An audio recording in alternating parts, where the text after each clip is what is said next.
Just how African are Adrian and I? Find out next. Intro.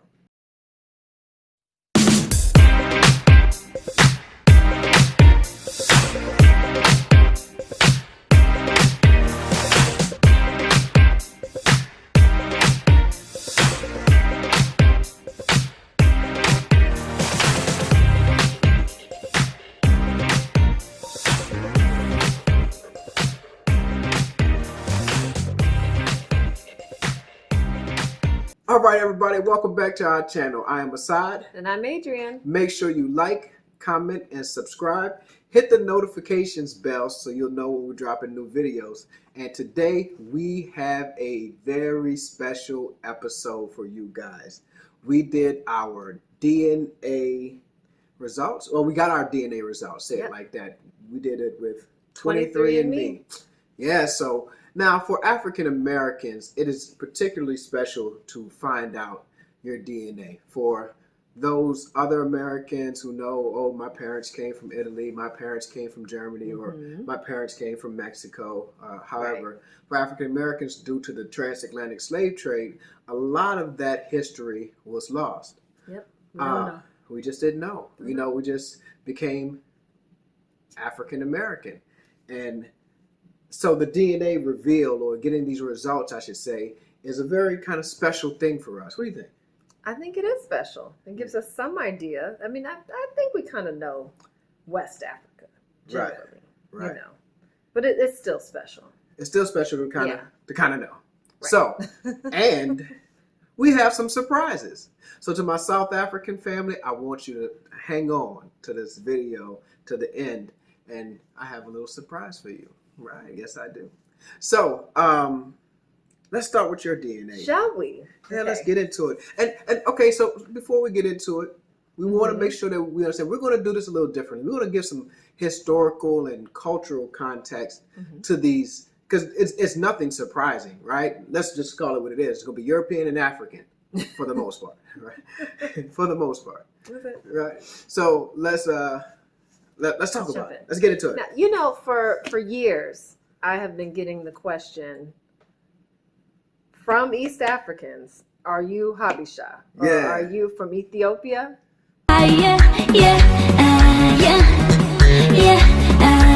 And, you know, I was always like, no, I'm from Texas. I'm from Texas. On the east side of Texas. And then they're always, well, you know, before Texas. I'm talking about before Texas. I don't know. But now I know. And now I know that my response to that question can be an emphatic no. No. I'm not in any way East African. So here's how it breaks down. I have my little results in front of me. I am 69.1% sub-Saharan African. Not a surprise. Of that, it's 56.7% West African. And most of the West African is from Nigeria at 27.4%, which is pretty significant. It's over a quarter of my entire DNA. You're related to Burna Boy. Shout out.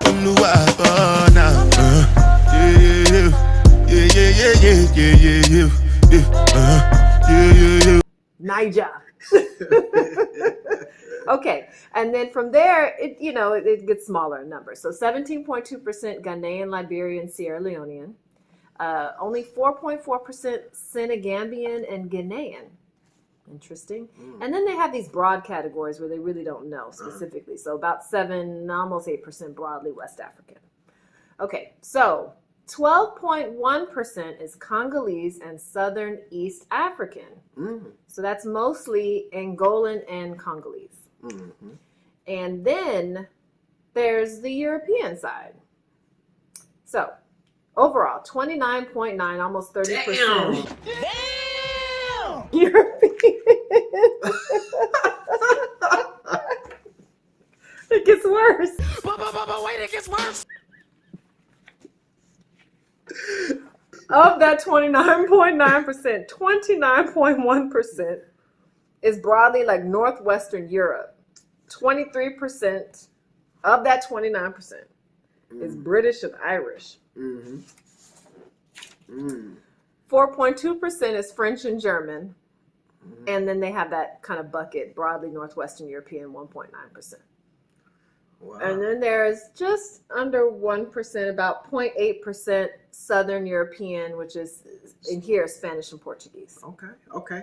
You know, there were a lot of North Africans from the Moors who came from North Africa and went into the Iberian Peninsula. True.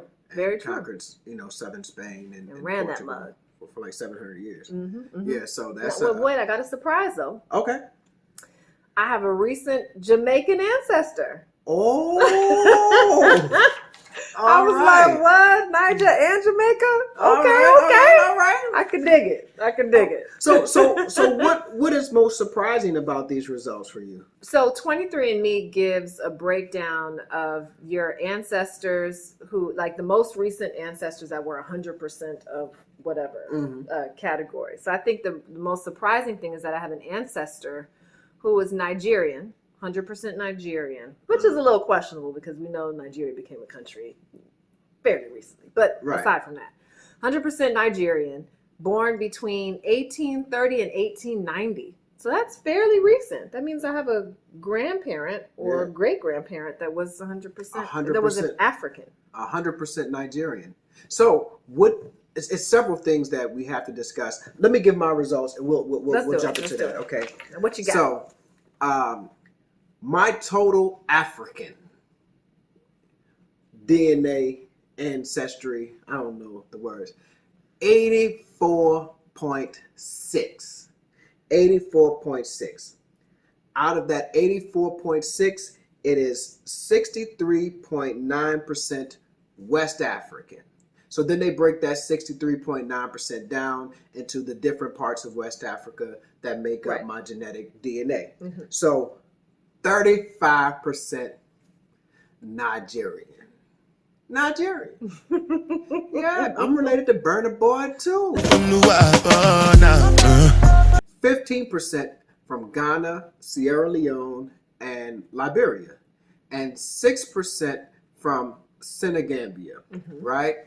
Now that's what they define as the West African, and that again is 63.9% of the 84% that makes up my African DNA.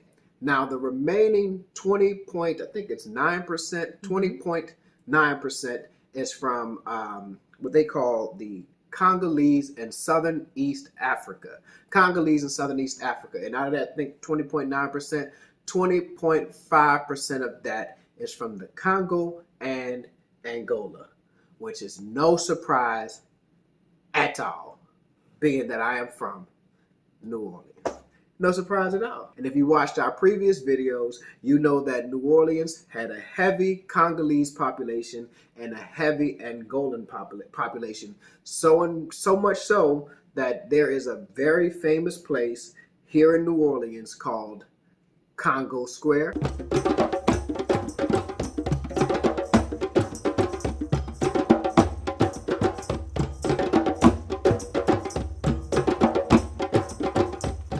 It's Sunday, May 31st. We're back in Congo Square after like a 2-month hiatus because of the pandemic.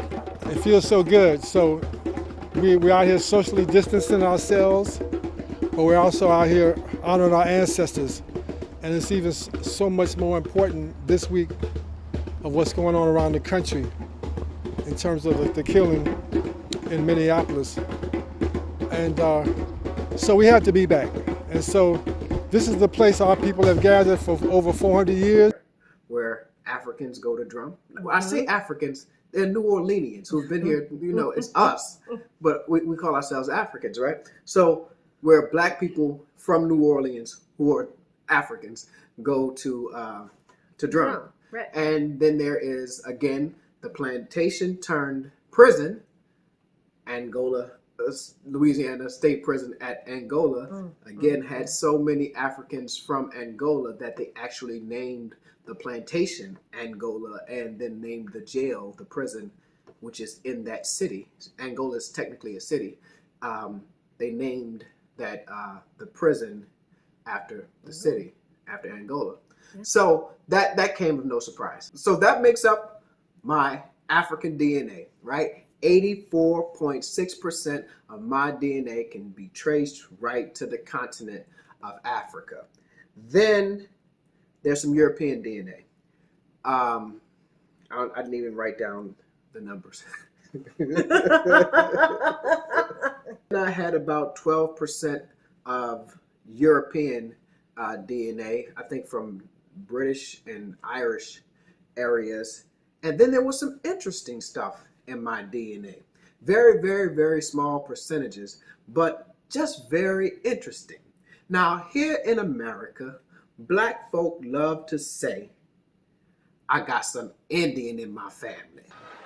Everybody had thought you had Indian in your family.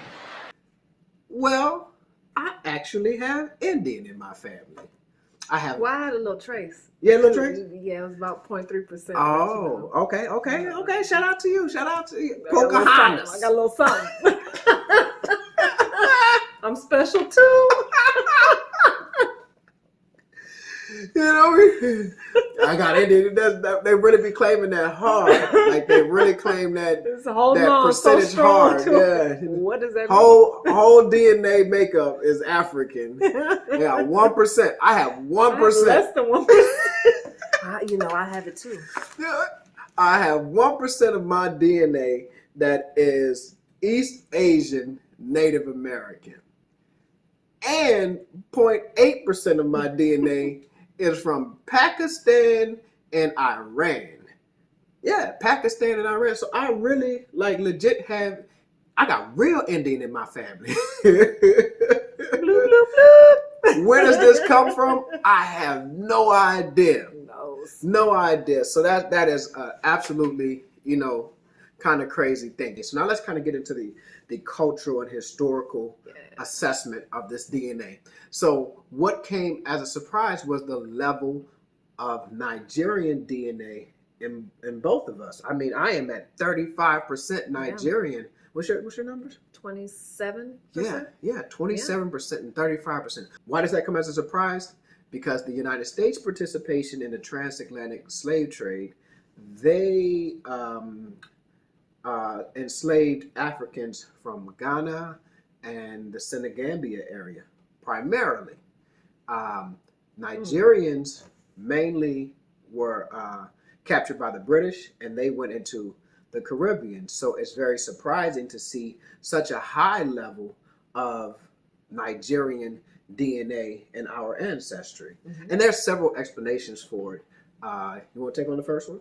I mean, one reason is that there was slave breeding. So in areas like Virginia, they actually had breeding camps where they forced Africans to breed for more slave labor. But, the likelihood that explains this kind of high prevalence of Nigerian DNA is, that's little. Yeah, I mean, they did not actually take the time to say, are you from Nigeria? Right. Are you from Nigeria? Let's put you two guys together. So the likelihood of the slave breeding explanation is pretty low. The second explanation, which is probably why, is the intra-American slave trade.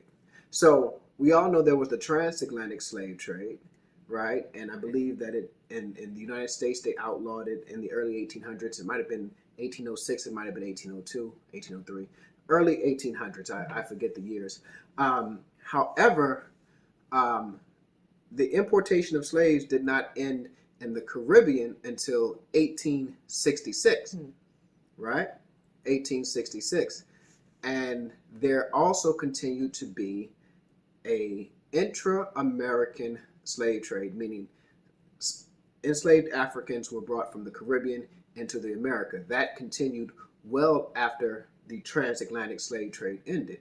And again, 1866. So when I look at my nearest Nigerian ancestor, right? My nearest Nigerian ancestor was born between 1860 and 1920. Right. That's really recent. That is recent. And which also gives another, sheds light on another kind of understanding, right? So often when African Americans and our brothers on the continent, brothers and sisters on the continent, speak of African Americans, it is as if the slave trade started in 1555, Mhm. or some people say 1619, and it was just one big day that Right. they grouped up all of the All at one time. all these Africans. No, it was over a period of time, right? So Mhm. yes, you had some Africans who arrived early from Ghana, from the Senegambia, right? Mhm. However, you had Africans still arriving in the Americas up until 1866, Mm. right? And we know that they probably didn't necessarily really stop in 1866, but let's just say, let's take history for truth, and 1866 is fairly recent, Mhm. which means that no, we haven't been cut off from Africa for 400 years. Some of us genetically Right. have only been cut off from Africa for 2 generations, Right. right?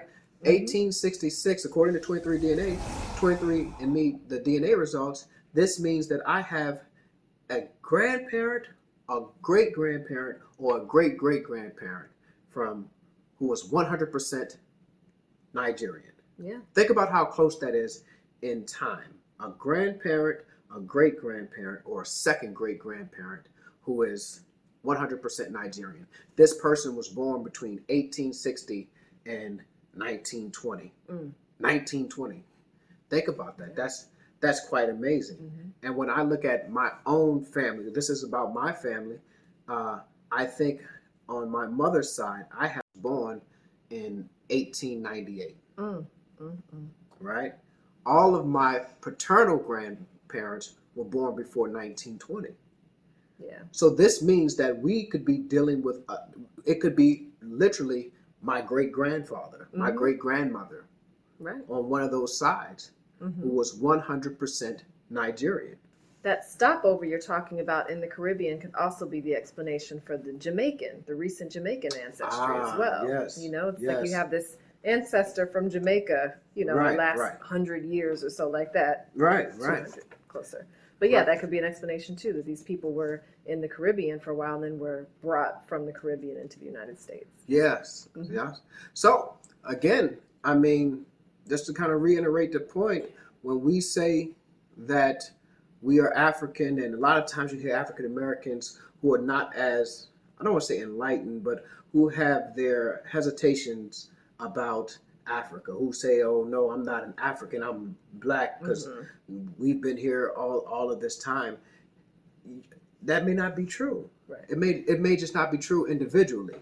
Yes, Africans as a whole have been coming to the Americas since, some say 1619, some say 1555. But that doesn't mean that your ancestors came in 1619. Your ancestors could have arrived here in 1865.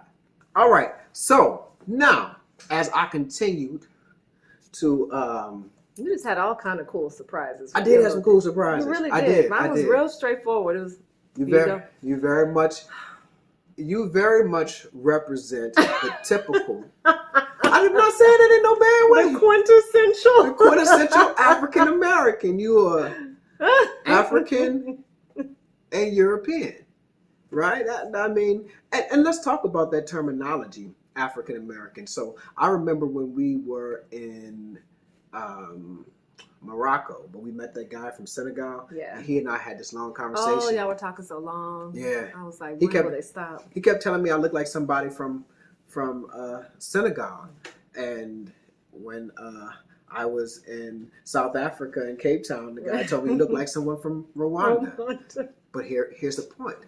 It makes sense.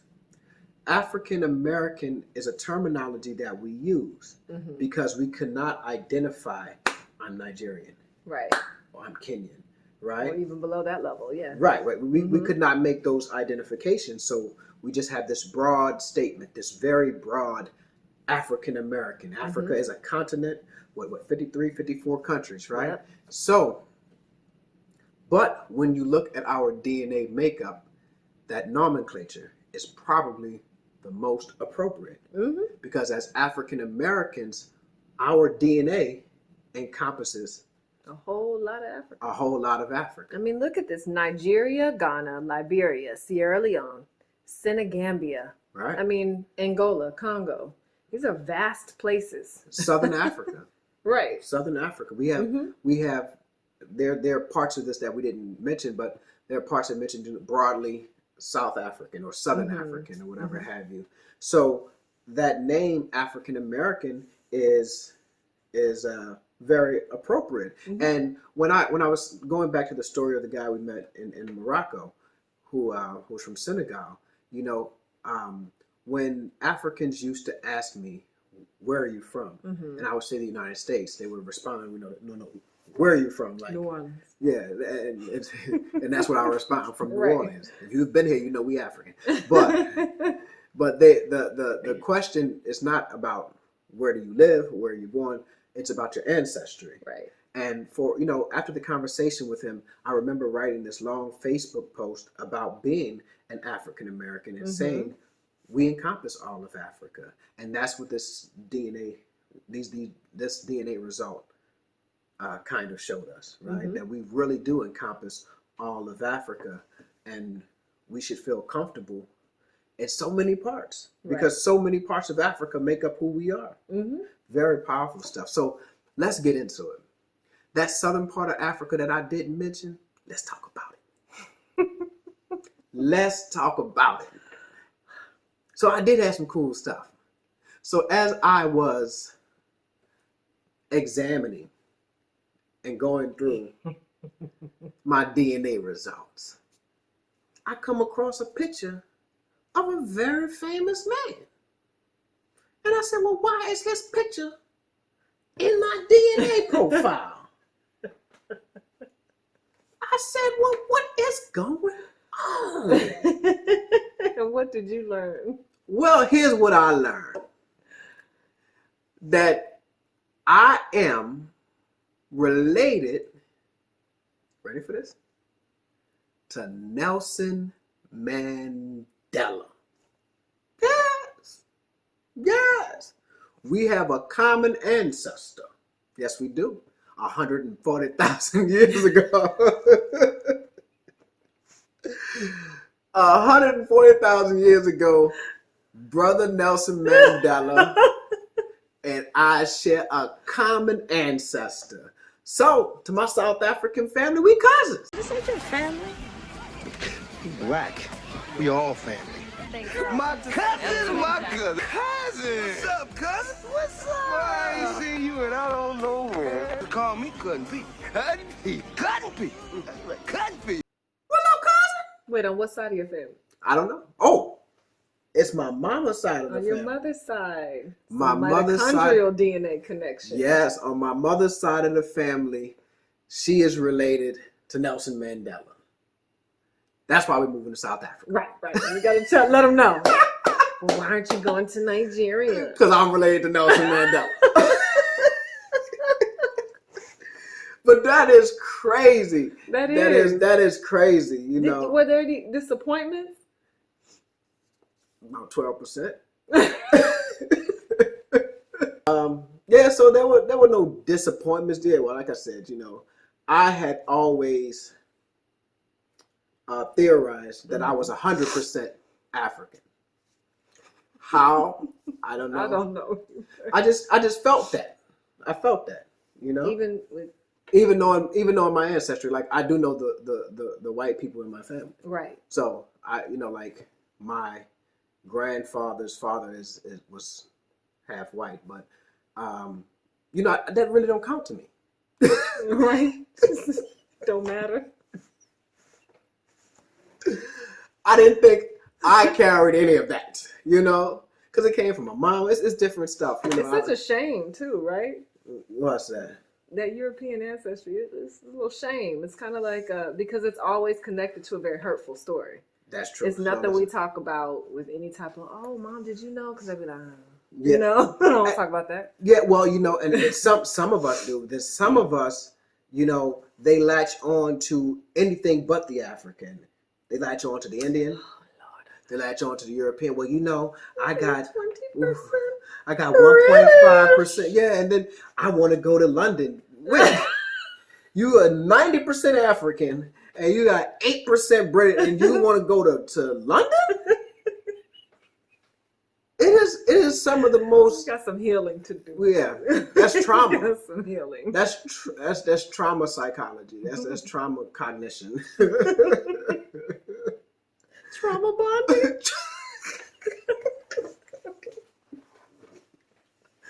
We don't mean to be funny, but I mean it's just it is what it is. Yeah. So, man, that was very interesting. So, yes, our DNA proves that we are very much so African, very much so West African, and very much so all of Africa. You know, not much East African, but that makes sense. Thank you guys so much for watching this show. We apologize for a lot of silliness, but hey, you know, make sure you like, comment, and subscribe, and hit the notifications button. And we'll be dropping episodes, I guess, 2 or 3 times a week. And anything else? No, that's it. All right. See you Outro. next time.